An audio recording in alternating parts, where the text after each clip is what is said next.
Welcome to Frequency. I'm Jenny Field. And I'm Chuck Ghost. Frequency's your go-to for real talk about comms, culture, and employee experience beyond the buzzwords and straight to what matters.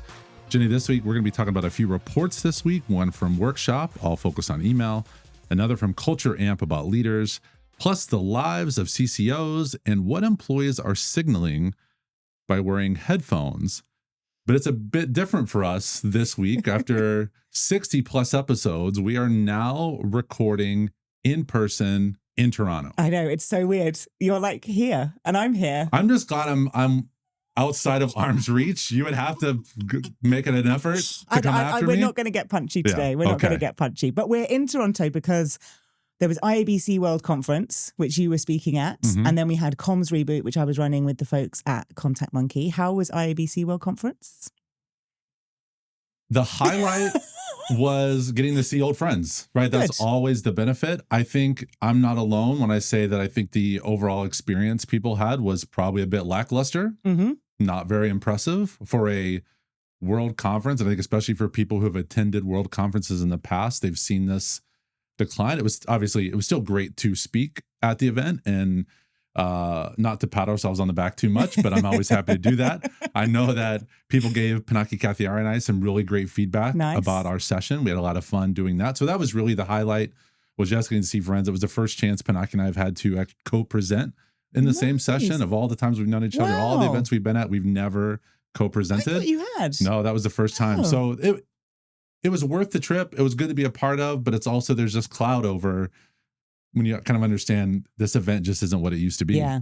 I mean, I was around in the hotel just sneaking about. And it did feel smaller. But then I remember Vancouver in 2019, which was 1,500 people, and it was just out of this world. So, but I did manage to just bump into loads of people in the lobby and stuff, which was really cool. And we had Comms Reboot, which was good. Yep. So we had that, which is yesterday now as we're recording. So we're both, still full of beans after 3 days of networking. But Comms Reboot was great. We had a really good bunch. It's an unconference. I loved it. Second time doing it. It's a great event because it's a very unique event. And I know that this year's, there was a slightly smaller attendance in the past, but I think that made it a better event and a better experience for everyone because there were deeper connections made. There was a chance to have more in-depth conversations. I think everybody then got a chance to participate. When you've got too many people in a room, it's hard for everyone to find their voice in there. Yeah, I'm excited for you to come to London where there's going to be about 150 people. I look forward to that. That's October 9th. October 9th. Yeah, Comms Reboot is there. Well, let's get into our articles for this week. First up, Workshop's 2026 report draws on 186 million emails across 580 companies and 13 industries, with a new median open rate benchmark of 73%. That moved from a 76% average last year to a median this year. So the numbers, they're comparing them a bit differently, really to keep AI bots and filter inboxes from skewing the number. That's the focus. So the headline figure is best to read as a calibration, not really a decline, which I think is important to point out. The findings that matter most in this are the ones that go against what comms people most often do, Jenny. Smaller sends beat mass blast decisively. Under 500 recipients hit at 73% open versus 58% for sends to 5,000 plus. I think we've all been in those spaces where we've sent emails to sometimes even more than 5,000 people. This is the part I found really interesting, though. Text-only emails outperform image emails on click-through rates, 19%, 15%, even though 97% of all emails include at least one image in there. The engagement sweet spot is 4 to 6 sends per week, with click-through dropping sharply past 11. Please do not send any more than 11. And personalization delivers a steady 3-point open rate lift, 71 to 68, yet fewer than 1 in 8 emails actually use it. Channel mix in the report shows up too. SMS click rates run nearly 3 times email, 29% to 11%. And journeys, these automated campaigns that people create, average an 83% open rate. So my question to you, Jenny, is if text-only emails are beating image-heavy ones on click-through, but the vast majority, 97%, have an image in it, what are we designing for? Yeah. Are we designing for us or are we designing for the employee? So this made me laugh because when I was looking at my marketing emails last year, I heard this about just drop the images because you don't need them because they feel like sales emails. So we took all of our images out of the emails that we send to people that sign up at Redefining Comms, and it improved everything, the response rate, open rate, everything. So I'm a big fan of text only. But what's fascinating in that is talking to other people that run businesses and saying to them, take the text out, take the image out and do that. And they all go, oh yeah, that makes sense. And then they don't do it. Right. So I'm like, the data is telling you to do it, just do it. So I don't know why there's still images in them. I feel like as communicators, we're told that, an image tells 1,000 words. What's the phrase? There's some phrase like that, isn't there? Something along those lines. So I feel like we just can't not do it. It's like a compulsion of, I need to put some sort of image in there. The thing that terrifies me about this report, though, is that people are sending 4 to 6 emails a week, and that's the sweet spot. And that made me think back to when I would send like an all-company email, or I definitely was not sending 4 to 6 emails a week. And that just made me think of the volume that people are having to send and just how much stuff is kind of out there. And then I did have a look because I was interested in how internal email compares to external email, because I thought, I don't know what the benchmark is. Like we're saying that this is 73% open rate. So what is it for email marketing? So I had a little look, and it is 26.9 to 42.35% open rate. So they're saying it's probably going to settle at about 31 to 34%. So internal email is way outperforming marketing stuff, which I just thought was quite interesting. But my other question on the report was this 5,000 plus 500 recipients. Does that mean that you have segmented your list by some sort of audience segmentation, or does it just mean that your organization has less than 500 people in it? It could be a bit of both. It could be a bit of both. I just thought, I don't think you can say, because in the report it says, which proves that relevance really matters. I was like, I'm not sure that is what that proves.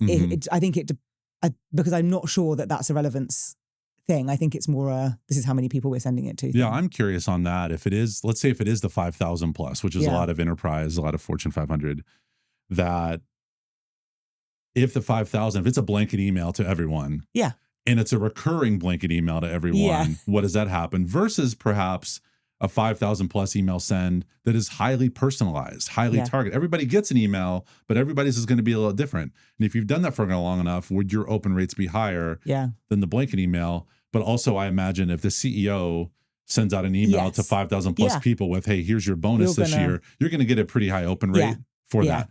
I think what's also interesting, and this is an area that I believe internal communicators have strayed away from, is the SMS.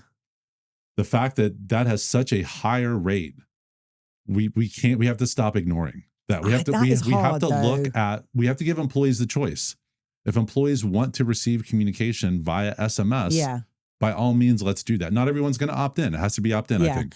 But if you opt in, there's a return on that. But I think also there are different laws about that in different parts of the world. Like I think there's certain parts of Europe where you're not allowed to send things to people's personal phones and stuff like that, which makes that very difficult. But I do think, I was just going to say I'm quite old then, but I was thinking about SMS when I was working in-house. And for me, and I don't know if it is because I'm old, it was used for crisis. It was used for the emergency stuff. It was used to cut through all the noise and be like, there's a no supply of milk, or there's something going wrong. I wonder if that's still the case. And that's why it hasn't caught up with other channels. Is it still seen as a crisis emergency channel rather than an everyday? I would love to have communicators go to employees and ask them that question. Yeah. Because I think for a lot of employees, that's a more natural place, an easier place to sometimes look for communications, especially whether it's true urgency. I don't know what the case you just said. There's no milk. Is that what you just said? Yeah, we had like a supply thing. Oh, okay. we have plenty of milk, I think, here in the States. But is it that, or is that just under-indexed because of that? Are we missing out on engaging employees in a new platform just because we have a predisposed view of what it should or should not be out there? Fair. And I would rather employees opt in or opt out than us just opt out for them. Yes. Well, that doesn't make sense, does it? All right. Next up, this is from the Wall Street Journal, sent to me from my former boss, Sonia Fiorenza. Thank you, Sonia, for sending this along. Nearly half of chief communications officers now report directly to the CEO, up from 40% in 23 and 37% in 2015. Pay is climbing with the title. Median base is 400 to 450,000, up 12 to 14% in 2 years. Roughly 1 in 7 CCOs say they earn $2 million or more Gap, Peloton, State Farm, Accenture, and Reddit all recently hired their very first CCO. The driver behind this is fear that everyone is trying to avoid being, quote unquote, the next Bud Light. The catch is in the satisfaction numbers. Only 33% of CCOs feel well equipped by their budgets against 50% of CMOs. And workload satisfaction cratered from 52% to 34% in under a year. The conference board's line is that comms went, quote, from wanting to have a seat at the table to having it and now being overwhelmed by it. Goodyear's Travis Parman calls himself, quote unquote, chief truth teller, so he can push back on the CEO. This is worth flagging to our listeners here. Almost all of this is really focused on external comms and corporate affairs. Internal comms is barely mentioned in this report. Jenni, chief truth teller sounds quite noble until you're the one telling the CEO what they don't want to hear, perhaps even during something like a layoff. Is the value of comms now being honest or controlling the narrative? And can it genuinely be both?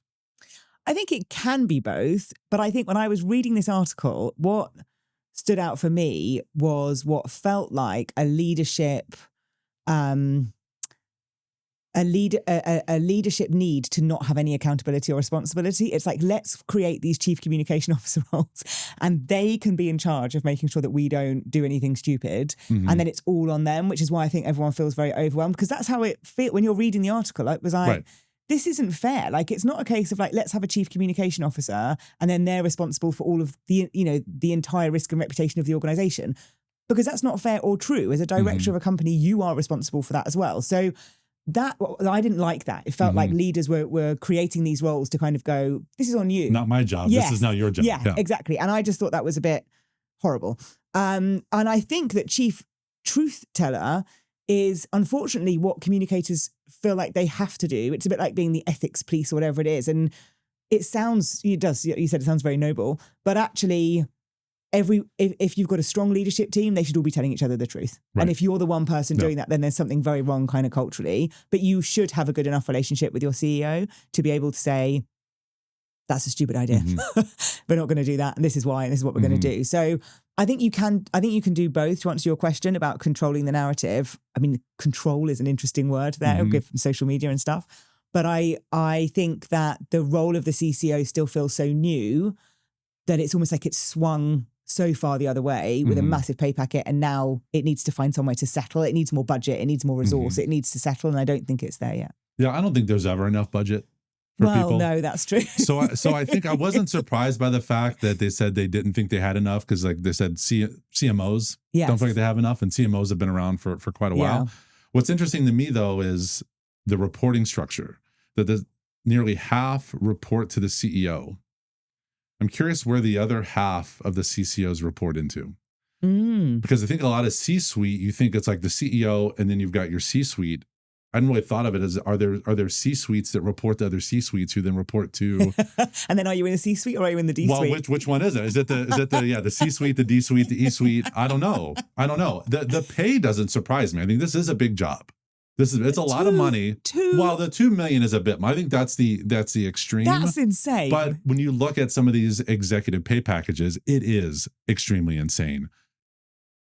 The $400,000 to $500,000, that's a good job. That's a great salary. So I'm not surprised by that. I'm not surprised by the disappointment in budgets. No, again, nobody's happy. Everybody wants more. It was the reporting structure that caught me a bit off guard. Yeah, where are you all? Yeah. Fair. Yeah.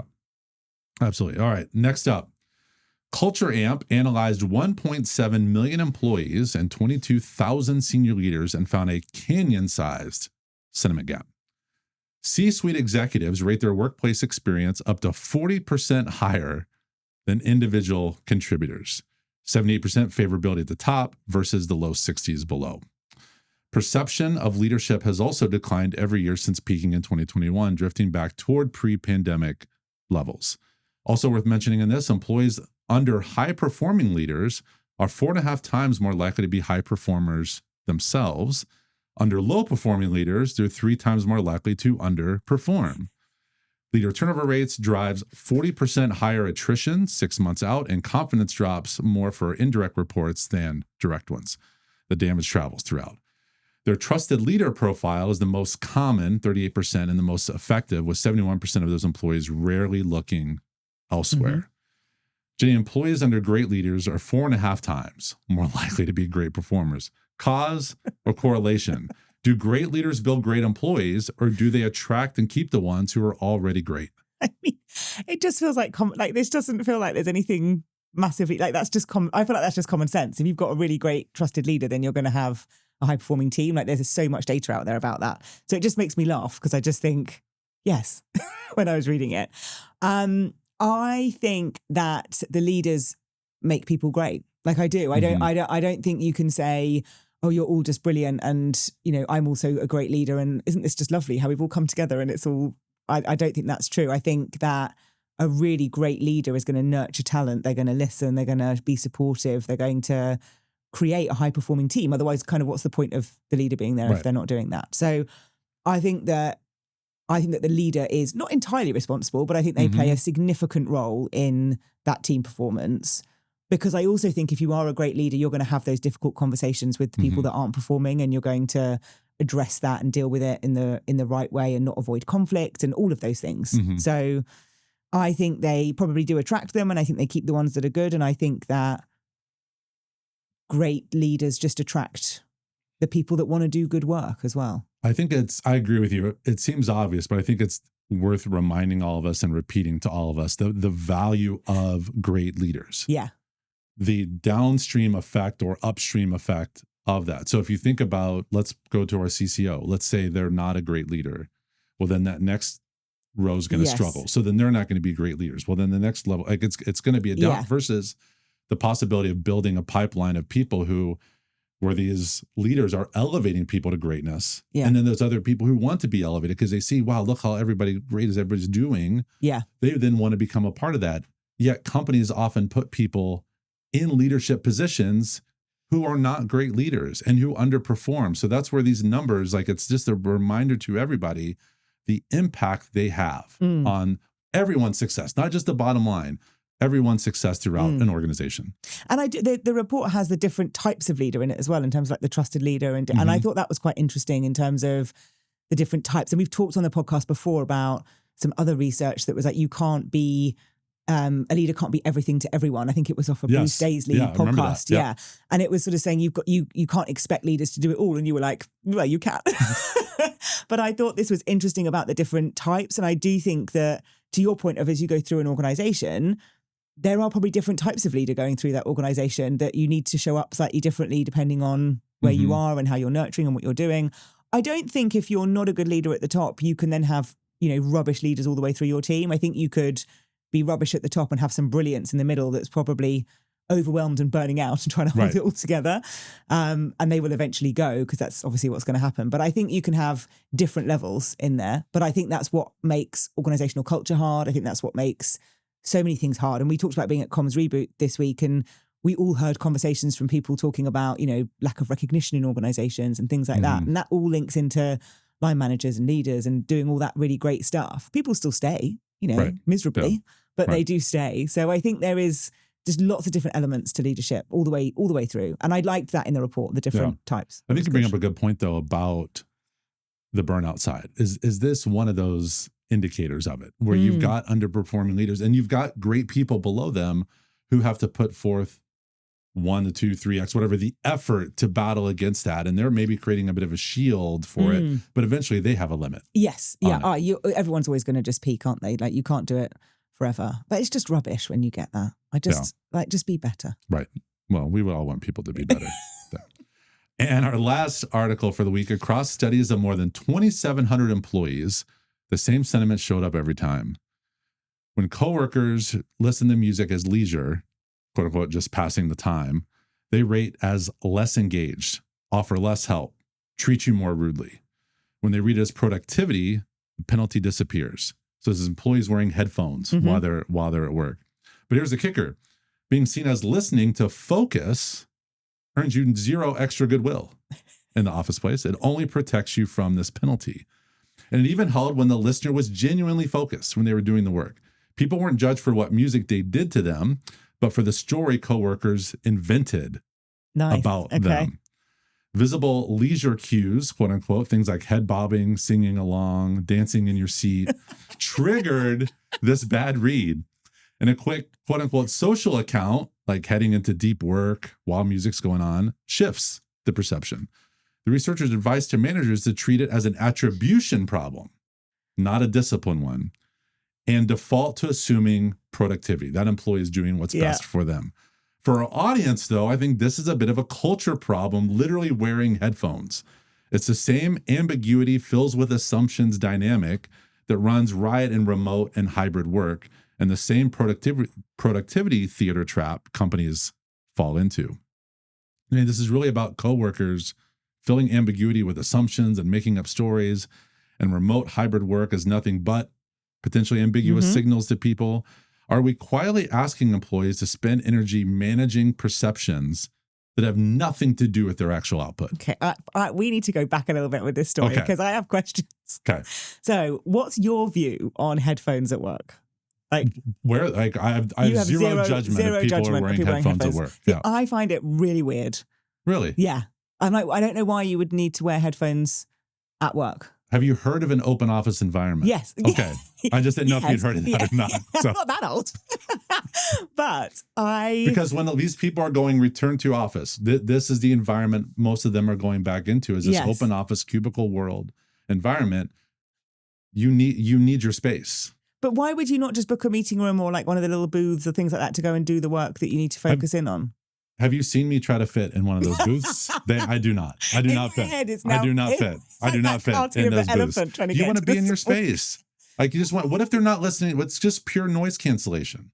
You've got a noisy coworker over here doing sales calls. You've got something else going on here. You've got people holding meetings in the hallway that shouldn't be in the hallway.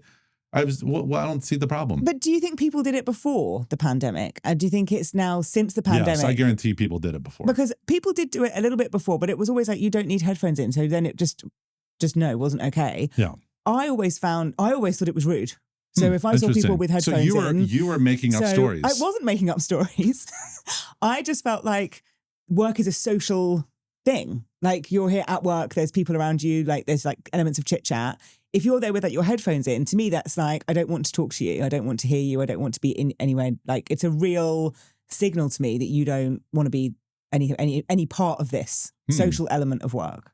And what if somebody went in with like blinder glasses on and they just couldn't see around? And I'm okay with that. Okay.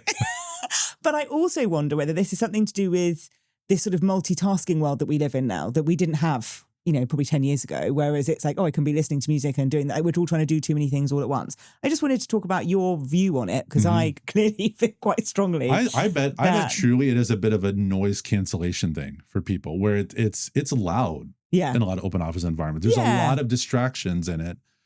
And if you're one of the people where that you need, maybe it's music, maybe it's white noise, maybe it's pure noise cancellation, you're doing what's best for you. Like you can make that choice and manage your life. And if it's listening to a little Duran Duran while you're working and it helps you be more productive, great. If it's noise cancellation, whatever it is, to me, the funny part is the perception. Yeah. That even if it's best for you and even if it's best for the company, the perception is something's wrong. I think that for me, it's what it signals to the relationships at work. And we know that relationships at work are hard because of remote, hybrid, people are struggling to navigate how to have relationships at work in the sense of having difficult conversations or building relationships, whatever it is. So if you're coming into an office and you're in 2 days a week and the whole time you're in there, you've got your headphones in. It's not saying the whole time people are no, in I'm doing just, that. I'm you're projecting. Yeah, Got it. Okay, good. Let's go to the extreme. Yeah, absolutely. And then we'll come back. Then what does that mean for how you're going to build relationships at work? So for me, it's a bigger thing. I think it's weird that people have this sort of judgment of, okay, I'm going to think that it's productivity, it's fine, or it's this. I think that is a bit strange, and I don't think managers can police that. But I think people could say, look, I'm going to wear my headphones today because I've got to get some work done and I just need to cancel out the noise. But if you need me or you're going to make a cup of tea, give me maybe that's what people do. Yeah. But okay, maybe that is what people do. But I think of the bigger issue, relationships at work. How is that helping you keep those relationships? Would you rather this have is a great someone game. sit in their cubicle with headphones on, getting work done? Yeah. Let's say all day. Let's go to the extreme. Okay. Versus someone sitting in one of your fancy little cubicle booth things all day getting work done?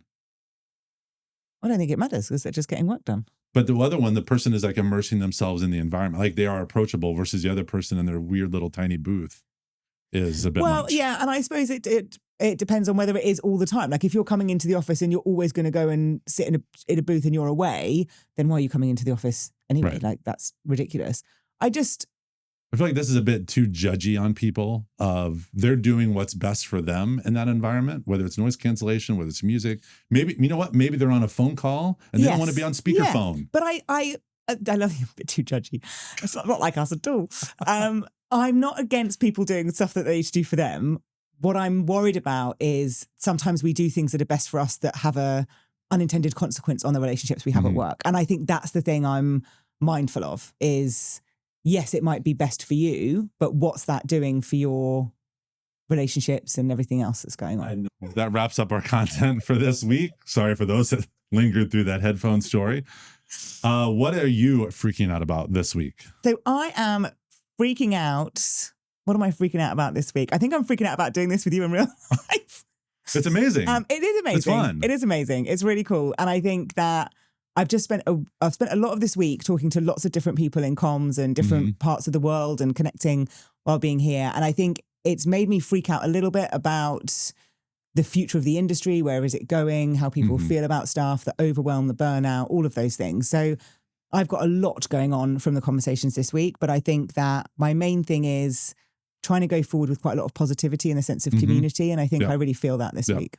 Yeah, it was cool this week when I was telling people what we'd be doing today, recording live, and that this is our first time recording in person with each other. And they were like, how many episodes have you guys done? Pretty amazing. And I think people are starting to recognize the commitment we have in the industry for that. Yeah.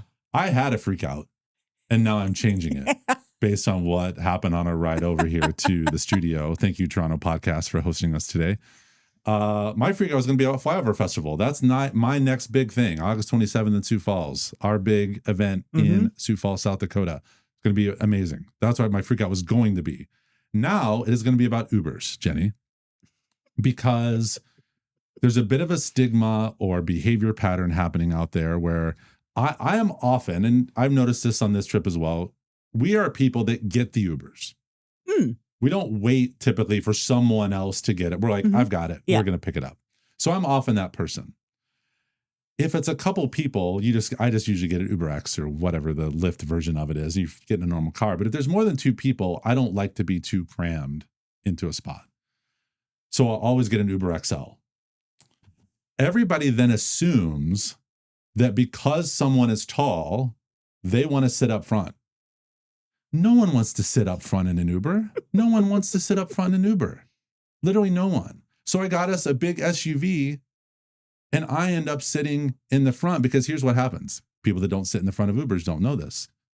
The Uber driver always moves the passenger seat up so that people can get more easily in and out. So there's actually less room in the front seat. So people, stop sending the tall people to the front seat of an Uber, especially if they ordered the Uber. That's my freak out. He was very angry about it. Whereas not angry. You it huffed. Piles. I huffed. 100%. You huffed. You were like, 100% huff on that. Absolutely. Yes. It was a huff. So please respect the tall people in the Ubers. Anyway, that's what we're freaking out about this week. Thank you all for joining us. The show notes have all the articles and links from today's conversation. If frequency is a regular part of your week, a quick review goes a long way. Subscribe wherever you're listening and share this with just one person who's interested in what we talked about. Thank you to my friend Poet Ali for the music. We're back every Monday. See you next week.